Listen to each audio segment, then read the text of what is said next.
কইছিলি এত সময় মেলার সময় সে তোমার গড়ি বসে রয়েছি। ভাই জানেন না, আমি একটা চাকরি পাইছি, সেই চাকরির কাজে একটু বাইরে বেরিয়েছিলাম।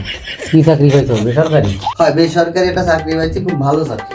এর জন্য তো একটা আজ দুমড়ো মাই এনে কোথাইছে তোমার জন্য। ও, আজ দুমড়ো মানে কি? আজ দুমড়ো মানে বোঝো না? এর চেয়ে মায়ের ছোট ভাই বুঝছো, এর সামনে আজ দুমড়ো মানেটা ভাঙায় দিচ্ছে। এই মায়ের বাপ মা মাইয়ে এরা একটু সরকারি চাকরিজীবী, একটু বিয়ে দেবে একটা ভালো সওয়াল দেবে। তাই মোটামুটি কয় বছর ধরে খোঁজ করতে একটাও হয়নি। তোমার সাথে যে কটায় দেওয়া যায় না কোনো কায়দায়। গটাগটি পরে হবে নাকি? খাই নেই আপনারা, খাই নেই,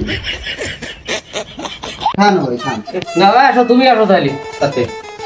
ঘটক সাহেব, এই যে আপনি আমার জন্য আগের বার একটা আনলেন জাড়া খাতা, এইবার আনলেন আজ দুমড়োতা।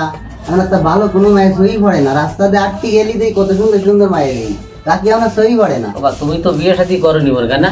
না, তা রাস্তাঘাটে যাওয়ার সময় দেখছো